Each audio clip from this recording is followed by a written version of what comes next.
Merry meeting, everyone. Today I'm here to share with you a little kitchen witchery as we get prepared for the upcoming holiday, Mabon. So today I'm going to be making an herb roasted chicken, and we will also be cooking some garlic and chive red potatoes.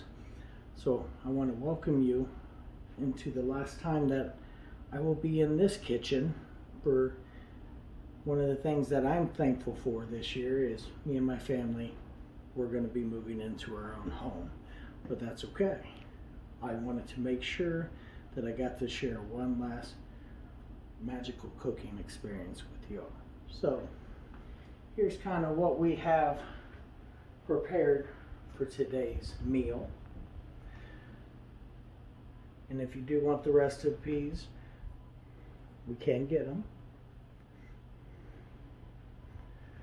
Now, as always when cooking, if you can, it's always nice to get fresh herbs. But let's be honest, 2020 has been a crazy year. So sometimes fresh herbs may not always be possible, or sometimes we're on a budget. So the nice part about the herbs is it's okay to get the cheap kind, because the flavor in that will still be there. So it's never necessarily about fresh or already done. It should be about the intent that we're putting into it, just like anything else we do. As you can see here, I have 2 chickens ready because I have a family of 5, so one's never enough. So first rule is always, of course, especially in 2020, wash your hands, okay? From here, after you rinse the chicken and you pat dry it, which that's already been done, we are going to take the thyme and the rosemary. You can also add lemon balm to it if you want for a little extra.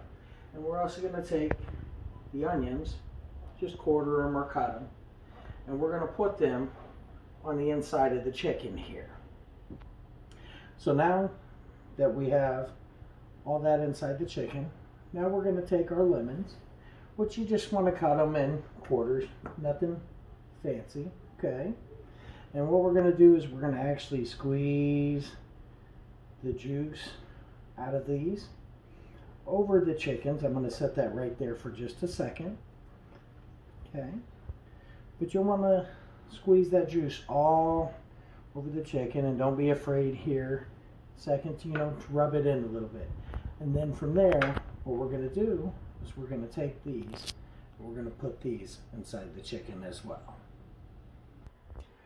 So now that we got the lemon, the herbs, and the onions inside, we came in and we tied the chicken legs together so that way to keep that in. From this point, what we're going to do is we're going to take the salt and pepper and rub it on the outside. One thing that I always like to do in kitchen witchery is, because we're all fellow pagans, or whatever our path is, we all know we do things a little differently. So it's okay to add things that are unique to you. For me, one of the things that I like to add is sage. So I've got a rub sage mixed in here with the salt and pepper. Sage promotes healing, and I think during 2020 it just means a lot to me, and I love how it can mellow out some of the other flavors. Also in here is Himalayan pink sea salt. So whatever speaks to you, give it that extra magical twist. But from here, we're going to take this and we're going to rub it onto the chicken. So as you can see now, we've got it rubbed on there evenly. Always lift it up, make sure I get the underneath. You can always do that more or less to your own flavoring. So now at this point, what we're going to do is you're going to have your oven preheated at 350 degrees. And as you can see, because I'm getting ready to move, I used fine china. Or rather, if you don't want to clean dishes, great, nice little pans to use. So with chicken and most poultry, what you want to do is make sure you know the weight of what you're cooking. You want to cook it at 350 for 20 minutes per pound. Now during that time, what you also want to do is you want to make sure you are basting the chicken with the juices that will form in the pan every 10 to 15 minutes. As with cooking anything, I always recommend you have a thermometer, because even when you cook it per the pound, you want to make sure that your poultry reaches 165. That makes sure that it's safe. So what we're going to do from here is we're going to take this and we're going to go ahead and move that into the oven. All right, before we get to the potatoes, I want to go ahead and take time to introduce myself. My name is Jeff.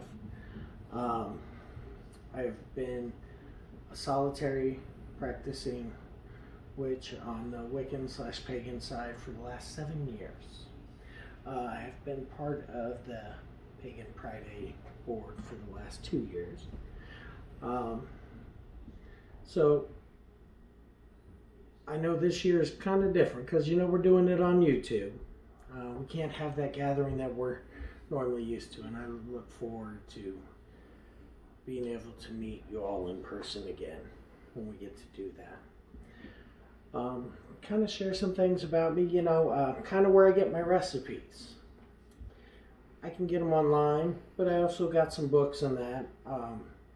You can normally find your local medical physical shops, and they'll have them.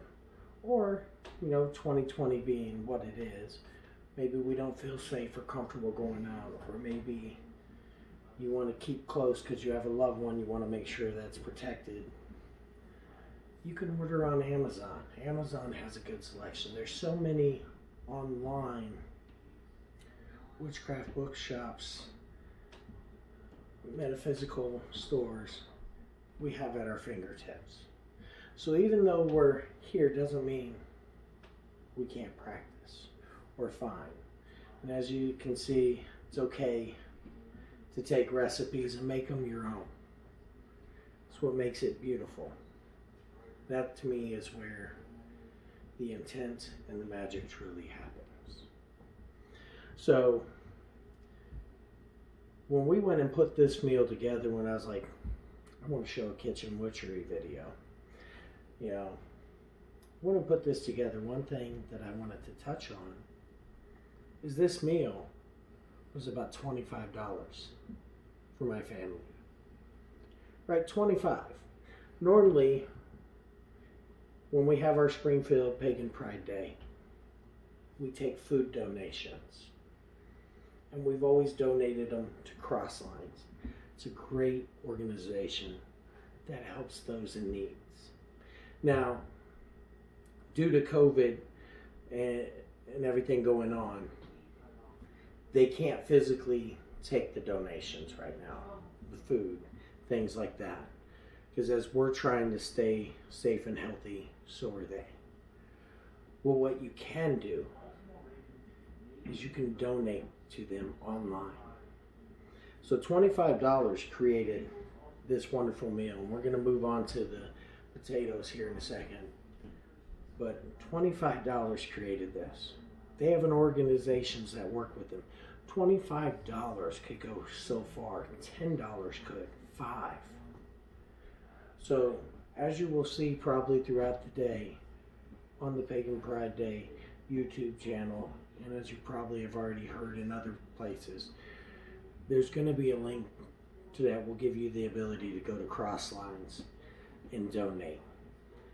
You know, we're thankful for the harvest and everything we have. For me, I'm thankful that my family and me, after 6 years in an apartment, from hearing people stomp on the ceiling, we're going to get to go to what I call a forever home. Something that we own. But I'm thankful for that. So, since I have all this to be thankful for, it's only right that I give back to give more. So I myself will be making a donation. I really challenge everybody else to do the same, because as we are here for a better today, we all have the ability to make a better tomorrow. Now on to the potatoes. Now, for my garlic and chive potatoes, I chose red potatoes. Now, you can skin them. Nothing wrong with that if you prefer skin. Me and my family, we actually like the skin around them. Now for this, what you want to do is you want to get, depending, for every 2 pounds, it says 6 large garlic cloves. You want to just kind of slice them up. You want to have them in the pan just to be there, because the juices are going to do most of the magic there. As far as this goes though, I know it tells you in the recipe to cut them up and mix them in the pan. I like to make sure my potatoes get seasoned a good even amount. So what I like to do is I like to take the extra virgin olive oil, and I like to go ahead and put that in this bowl. And we'll get that out of the way. And then what I like to do is take the chives and get them in there. Now, you're probably looking at me and being like, well, how does that evenly season them? Well, see, this is where I cheat, in the kitchen. I am kitchen control, but I love a good cheat once in a while in the kitchen. A little even shortcut. So, what I like to do is get them in a bowl, get the lid tight, and then we do a little dance. There's nothing wrong with making music and dancing in the kitchen. As we know, it's part of who we are. And then you just continue to shake those for a while. Maybe a little rum chata dance.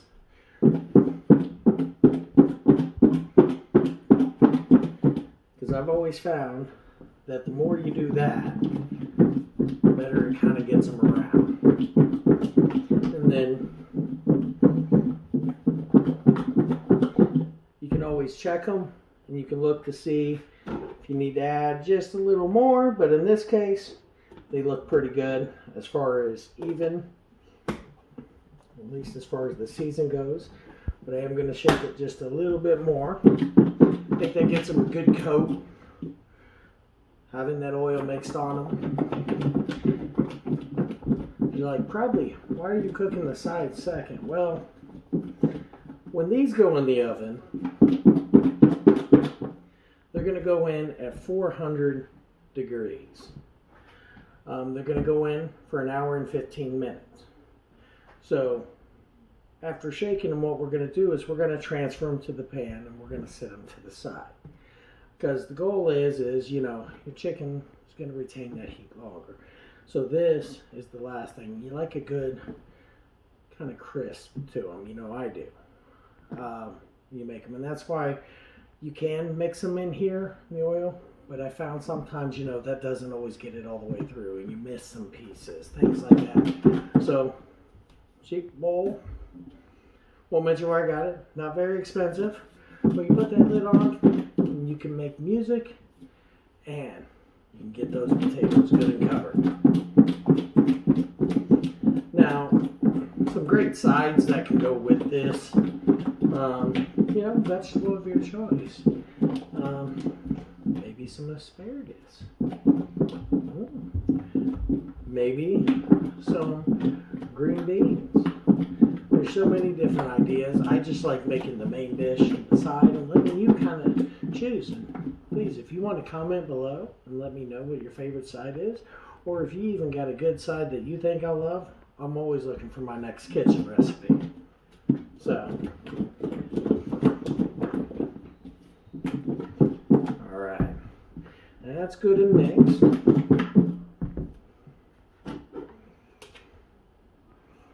Kind of keeps everything in there. And then what we're going to do from here is we're going to pour them into the pan.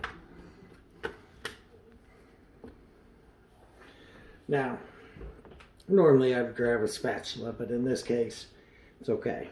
Because my next step is going to be just kind of as messy. So, from here, what I'm going to do is even them out. And don't be afraid if you think you need another pan, that's fine. Kind of what you will do as these are cooking, because it's an hour and 15 minutes, is I'd say if you want to do 15 minutes, that's fine. But at least 2 or 3 times during the process, you're going to want to mix them around. And it's okay if they get crispy on the bottom. Just flip them over, mix them around, because you want them to cook kind of evenly. And then once again, as you can see, I'm using the fine china here. But, you know, get a nice good layer in there. You can see. Now, it's always, anytime you're cooking with something with juices or oil, of course, you don't want to use a flat pan.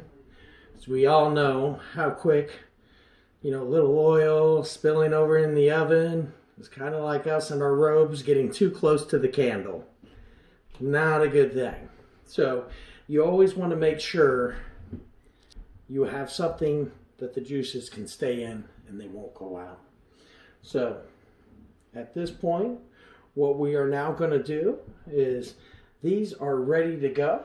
I'm going to go do my kitchen control and clean up a little bit. And we're going to wait for the chicken to get out of the oven. And then we will come back. We will make sure that we put these in the oven. Like I said, 400 degrees, kind of why I'm cooking them after. It's a lot easier to raise the temperature in an oven than it is to decrease. So what I always recommend, typically when you're cooking something, it is a good idea to start off with the low temp stuff first. You can cook the chicken probably higher. I would not recommend it. Now, as far as you can see probably in the recipe below, you know, where is the wine vinegar, non-alcoholic, come in? Now, you typically want to grab what the recipe calls from. Now, if you prefer the red wine vinegar, you can definitely use that. That is sitting here in our cup over here, ready to go. Kind of what will happen is once those are in for 50 minutes, okay, what we'll come in and do on the last part is that's when we'll add that and we'll mix it around in there, okay? So until then, just have it set, prepared, the right amount. And as far as the butter goes over here, more to come on that with the chicken later, because you probably see, wow, there's butter. When's the butter come in on the chicken? I promise you, you will get to see it. So as we get prepared, just hang on and watch the kitchen magic continue. All right, now that the chicken's got about 40 minutes left here, what we're going to do is take the melted butter, which we all wondered what we were doing with it. Now the melted butter is going to go over the chicken.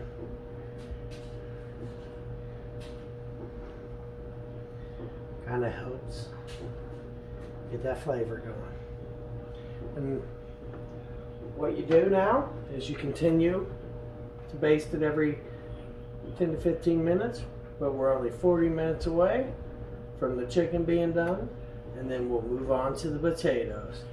But it is looking fabulous. All right, so as you can see, the chicken is done. I checked the temperature on both.